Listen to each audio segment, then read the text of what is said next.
Lalla masu sauraro barkamu dawo a cikin shirin Mamra'in Muhammad sallallahu alaihi wasallam wanda ke zuwa muku kai tsaye daga gidan martaba FM mita 80.3 da kuma dalilin Facebook a shafin game da kun sufaye inda muke tare da Asai Lawal Magaji Mahuta wanda ke muna karatu akan koyarwar addinin musulunci akan cika alƙawari. Zai insha Allah malam zai dora daga inda ya dakata inda kuma daga misali zamu ba ku da maka cikin shirin kai akan Allah bismillah. Na'am.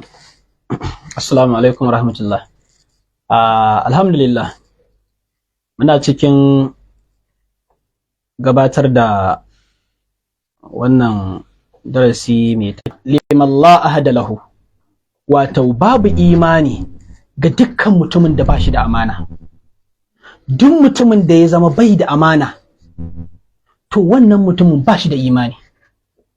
Sannan kuma babu addini gaba ɗaya ga wanda shi kuma bashi da alƙawari. Da ka fahimta da wannan hadisin akwai ban tsoro fa. Mutumin da ya zama baya da amana to wannan mutumin bai da imani kwata-kwata. Mutumin da ya zama baya cika alƙawari, bai da alƙawari, to wannan mutumin addinin ma ga baki ɗaya bai da shi, ba shi da addini. Akwai tashin hankali a ciki fa. To bari mu tafi dan shine shugaban masu cika alƙawari. Babu wani mutum da yake cika alƙawari irin shugaba alaihi salatu wassalam. Manzo Allah sallallahu alaihi wasallam baya wasa da alƙawari. Sayyidina Anas bin Malik yana cewa wa ma ra'aituhu yukhlifu wa'adan qaddun, yace tunda nake ban taba ganin manzon Allah sallallahu alaihi wasallama yana saba alƙawari ba ko so daya. Yace ban taba ganin Annabi sallallahu alaihi wasallam yana saba alƙawari ba. Yace duk wani alƙawari da ya ɗauka wannan alƙawarin a cikin musulmai ne da ƴan uwa musulmai, ko ko wannan alƙawarin da kafirai ne aka yi shi, ko ko wannan alƙawarin kowane irin nau'i na alƙawari manzon Allah sallallahu alaihi wasallam ya inji sayyidina Anas yace wallahi manzon Allah sai ya cika shi, ban taɓa ganin ya saba alƙawari ba.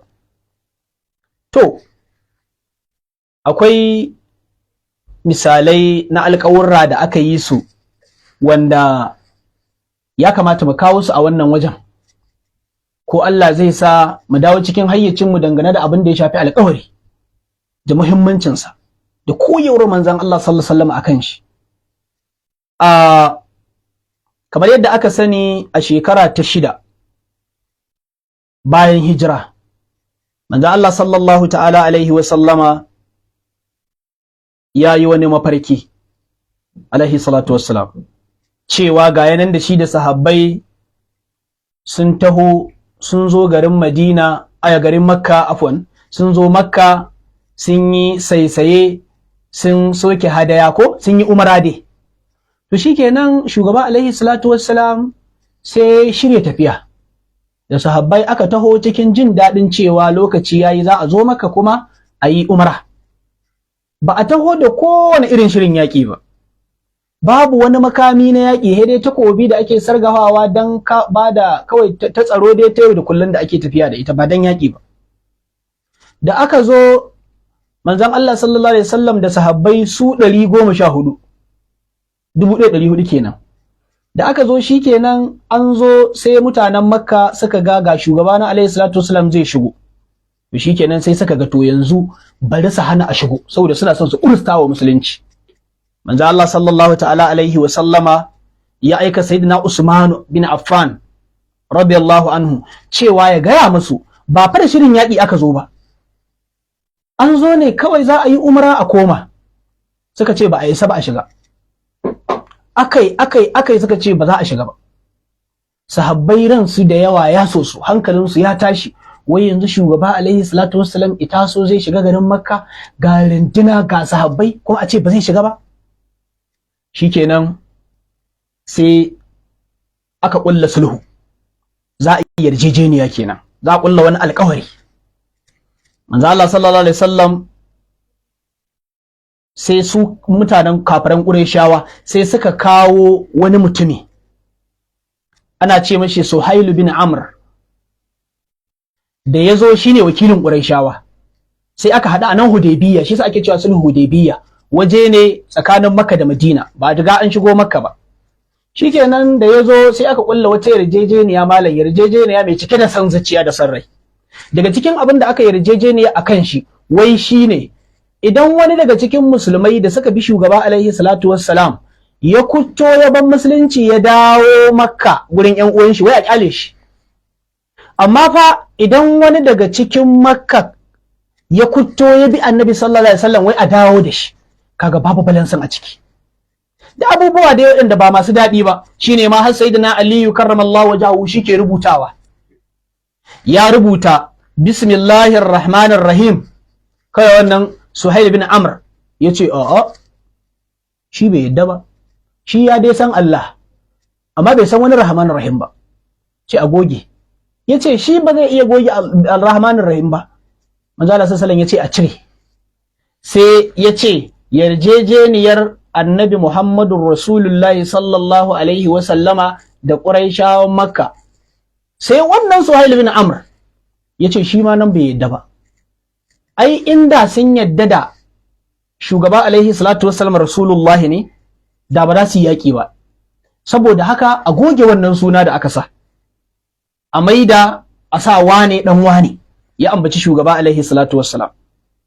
Hankalin sahabbai ya tashi, sai da na Aliyu yana makarkata, wai yau su ake ma haka, suna ji suna gani, wai su ne za a ce wai ba a yadda a rubuta kaza ba. Manzo Allah sallallahu alaihi wasallam ya ce a goge, sai na Ali ya ce ya Rasulullah in rubuta sunan ku kuma in goge shi, wannan abu yayi man nauyi. Manzo Allah ya ce a nuna mashi gurin shi ya goge alaihi salatu wassalam. Malam bayan an yi wannan yarjejeniya mai cike da san rai, haka manzo Allah sallallahu alaihi wasallam kuma ya anshe ta. An gama yarjejeniyar kuma a ciki akwai cewa manzon Allah sallallahu alaihi wasallam ba zai shiga garin Makka ba a wannan shekarar, wai dai su tafi sai shekara ta 7 sai a dawo a shiga. Sahabbai hankalinsu ya tashi da yawa fa, suka ce to ya Rasulullahi kuma kun gaya mana cewa fa Allah ne ya nuna muku cewa za a zo wannan tafiya kuma za a shigo. Sai ya ce na gaya muku lokaci? Ai ban ce muku ga lokaci ba, saboda haka me yiwa ba wannan lokacin bane Allah ke nufi.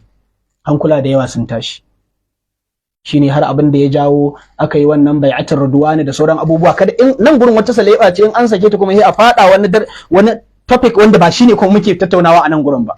Abin da nake nihi yana gaba. Bayan an yi wannan yarjejeniya, wannan Suhail bin Amr din yana da ɗa, ana ce ma ɗan nasa Abu Jandal bin Suhail bin Amr. Shi ya musulunta, amma da ya musulunta sai baban shi Suhail dan Amru sai ya kama shi ya daure ya sa ya cikin sarka ya kulle ya boye shi, yace ba za ka je ka bi wani ba, ya ambaci shugaba alaihi salam. Shi bai yadda dan shi musulunta ba, ya kulle shi yana mai azaba. Lokacin da aka zo ana wannan yarjejeniya, sai ya ji labari, sai ya kutto da sarƙoƙi ya zo gurin Annabi sallallahu alaihi wasallam, sai ga Suhailin ya dawo, yace ai yarjejeniyar da muka yi ta fara aiki, saboda haka ya ambaci shugaba alaihi salatu wasalam, ya ce a baya dan shi. Sahabbai fa zuciya su taso su suka meke suka ce kai magana a baka danka ai bata taso ba, wannan cikin me yake musulmi ne. Manzo Allah sallallahu alaihi wasallam ya ce kun manta alƙawarin da muka yi da su, ku bashi dan shi. Suka ce ya ma'aikin Allah, in mun ba su wannan kayan mu ne muka ba su, za su je su cutar da shi su bashi wahala kuma su can. Manzo Allah san ce alƙawari muka yi da su, ba za mu saba masa alƙawari ba. Wannan shine abin da nake nema. Yace alƙawari muka yi da su, ba za mu saba ba. Wallahi haka aka ɗauki Abu Jandal bin Suhail bin Amr aka miƙa musu, suka tafi da shi. Wanda wannan abu ya sosa zukatan sahabban manzon Allah sallallahu alaihi wasallam da yawa. Amma dai wani in ya kalli wannan abin ta wannan siffar kamar ba a samu nasarar shiga ba, ai ko an samu babban nasara a cikin ma'anar abubuwan da suka faru. Inda kaga wannan muminan su 114 nan, kaga ga baki ɗayansu sun dawo da yadda daga gurin Allah ko?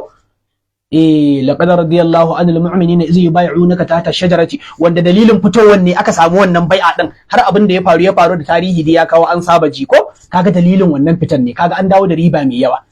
Sannan Sayyidina Jabir bin Abdullah radiyallahu anhu ya bada labari, yace wani mutumi ya zo, sun yi yarjejeniya, sun yi alƙawari da shugaba alaihi salatu wasallam akan za su haɗu a wani wuri. Da manzon Allah sallallahu alaihi wasallam ya je wurin nan yayi ta jira mutumin nan bai zo ba, sai da shugaba alaihi salatu wasallam ya kwana 3 yana jiran mutumin a wajen, mutumin bai zo ba. A rana ta 1, rana ta 2 sai da ya kwana 3. Sannan Abdullahi bin Abil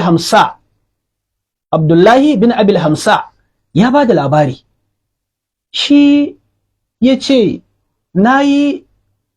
baya atun nabi sallallahu alaihi wa sallama qabla an yub'atha fa baqiya li alaihi shay'un fawa'adtuhu makanan fanasitu thumma dhakartu ba'da 3 ayyamin faji'tu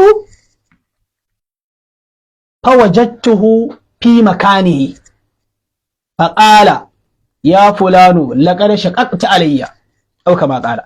Yace nayi kasuwanci da manzon Allah sallallahu alaihi wasallama, na saida masa wani abu kafin ma Allah ya aiko shi alaihi salatu wassalam. Yace to sai wani abu ya rage da shugaba alaihi salatu wassalam zai cika min, sai muka yi alkawari cewa mu haɗu a guri kaza zaka cika mini. Yace manzon Allah sallallahu alaihi wasallama ya je gurin nan, yace ni kuma da na tahi sai da aka kwana 3 sannan na tuna ai kaucikon kuɗi na da shugaba alaihi salama ya bada Abu Jandal, tare da cewa Abu Jandal musulmi ne. Wannan kenan. Sannan lokacin da aka yi yarjejeniya da Yahudawan Khaibar cewa za su dinka bada haraji da shekara, shikenan sai manzon Allah sallallahu alaihi wasallam ya sa Abdullahi bin Rawaha shine yake zuwa in shekara ta yi ayi lissafi sai an so abin da za su bada na haraji. Wata shekara ya je an sowa, sai suka kira ya a lungu suka ce kai malam, wannan dukiyar da kake an safa tana da yawa, abin da muke so da kai, kaga yanzu wannan kasan ya nuna wani tarin dukiya mai yawa, suka nuna mai tarin dukiya mai yawa, suka ce wannan kasan ka ɗauke shi naka ne ka ɓoye abinka mun baka, mu kawai abin da muke so ka yi mana wannan dukiyar da ake ansa za mu ɗan rage wani abu, abin da za mu rage bai kai abin da muka baka ba, wannan naka ne mun baka. Ka san ba Yahudi bala'i ne, nan gurin abin da suke so shine su shawwaba imanin shi, su jirkita mai imani, ba damuwarsu ba abin da za su bada din, abin da suke so shine su samu wani wanda suka bata ma imani cikin mabiya shugaba alaihi salatu wassalam.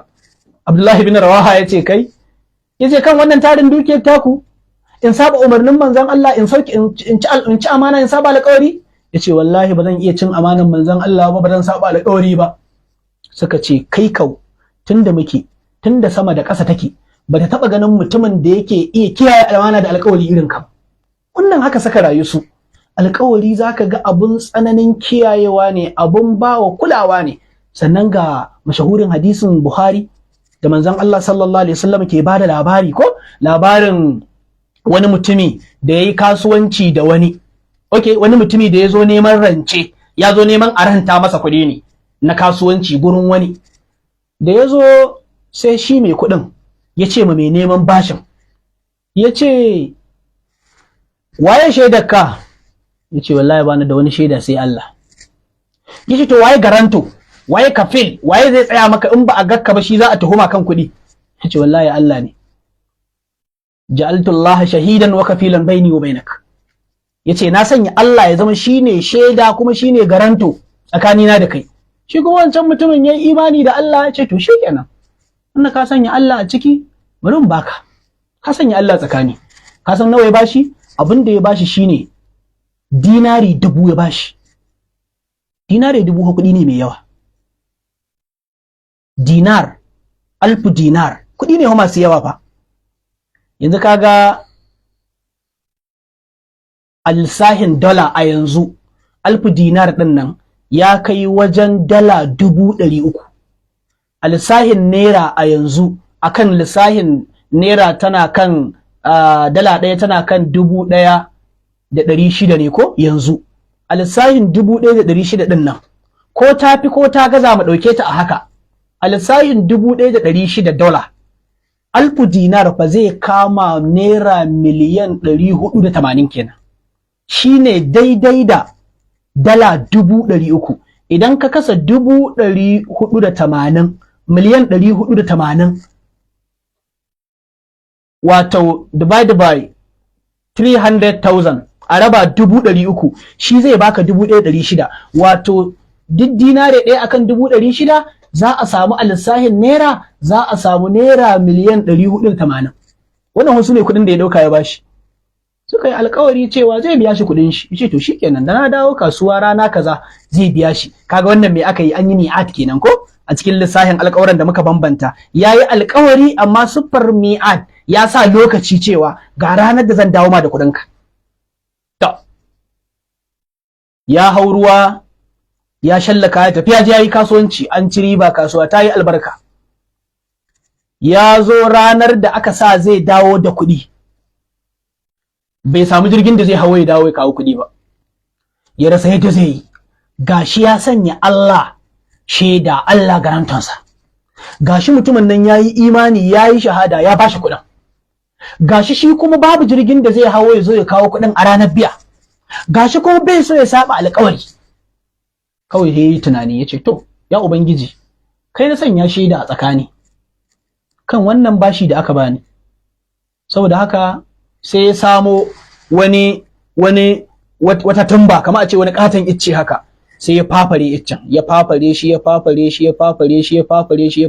sai ya tsaga shi biyu, sai ya jera wannan alfu dinar din a cikin iccen, ya toshe gaban ya toshe bayan, sai ya ɗaure, wato ya mai da iccen kamar kwararo, sai ya tsaga kwararon, sai ya saka kuɗin ya rufe iccen, ya toshe gaban, ya zina da kuɗaɗen, ya toshe bayan ma, kowa ya gane.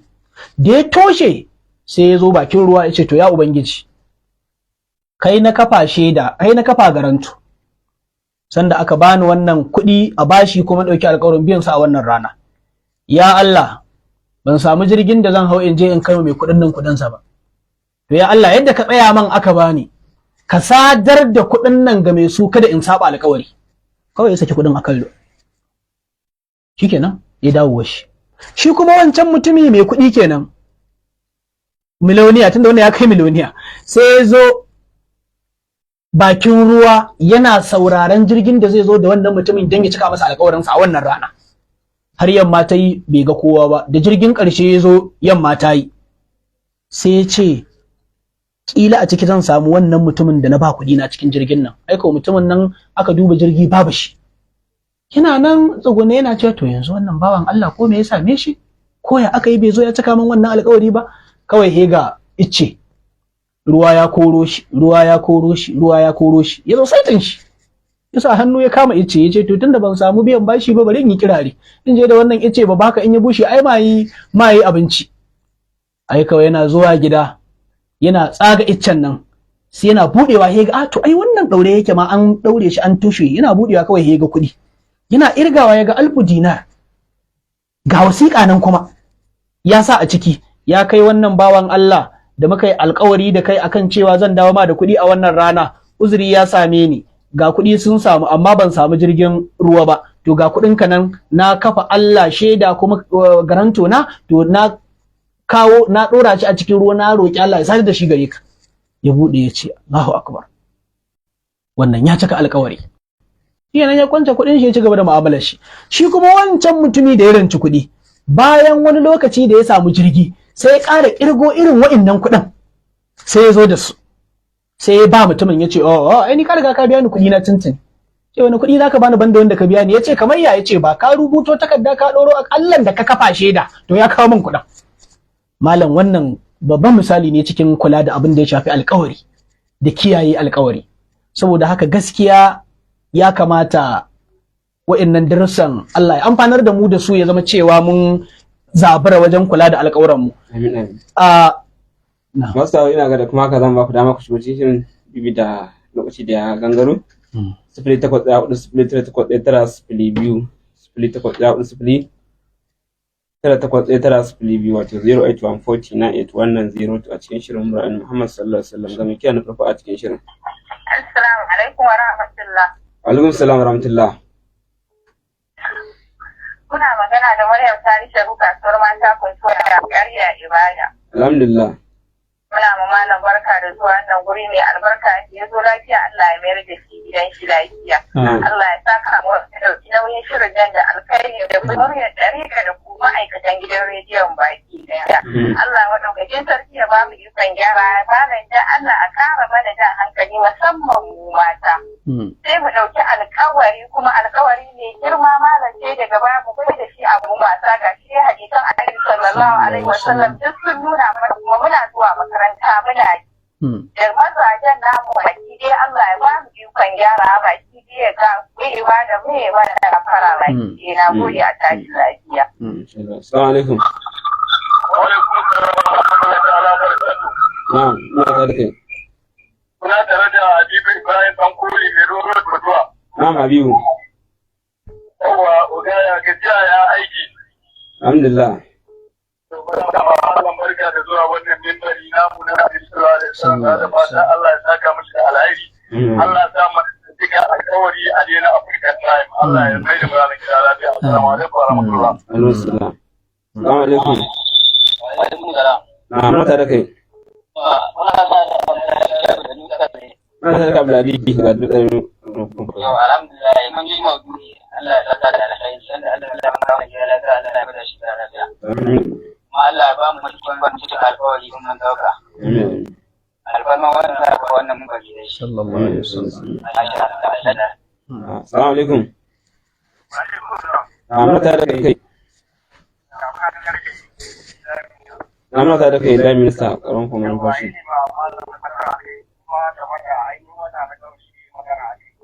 Malam Ansa.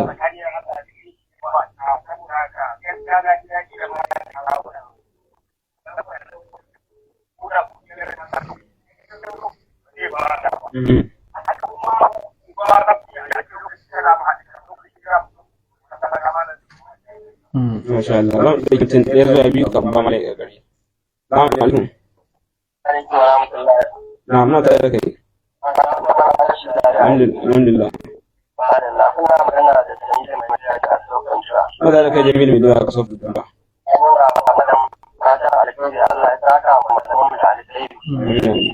Allah bai ba mu iko amfani da abin da muka kashi.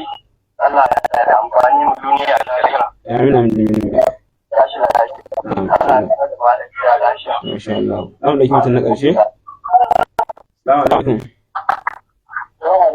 Alaikum salam wa rahmatullah. Kai mutum na ƙarshe insha Allah kan ba mana daga gari. Muna tare da kai daga Abdullahi Amin Shirot.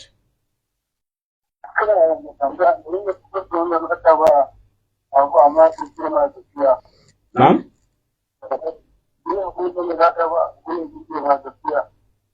Ok, insha Allah.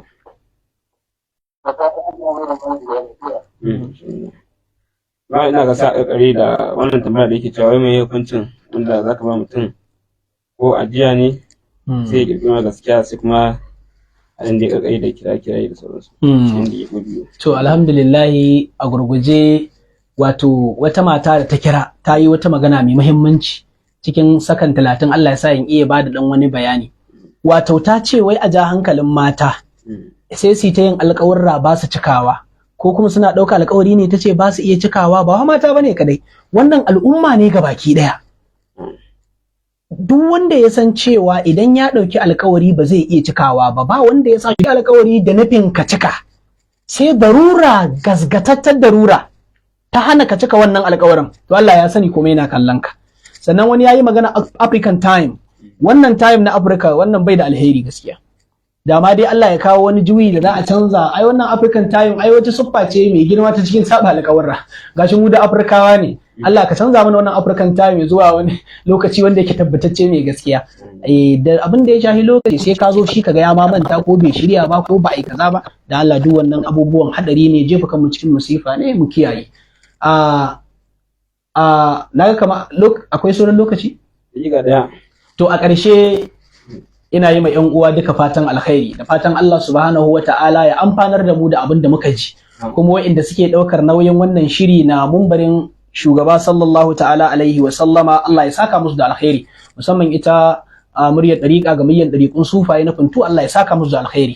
Wannan gidan rediyo na Martaba FM, Allah ya daga darajarsa, Allah ya saka muku da alkhairi, kuma ya ƙara mana soyayya saboda Allah, saboda manzon Allah sallallahu alaihi wasallam, kuma Allah ya bamu ikon cika dukkan alƙawaran da muka ɗauka. Assalamu alaikum wa rahmatullahi ta'ala wa barakatuh. Alaikum assalam wa rahmatullahi wa barakatuh. Masu da kuma ka zamu da labarin shirin a madadin wato muryar ɗariƙa game da sufaye suke jagorancin shirin.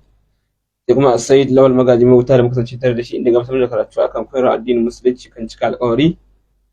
Ba zan manta da Zade Ibrahim Bada kusa da shi a dandalin Facebook, sai kuma Galadiman Aska Tudun Wada da kuma Mara Biyu Tudun Wada, sai kuma Lisanu kai tsaye Aisha Tisu Yakubu Abdullahi Tsaci, da fatan za ku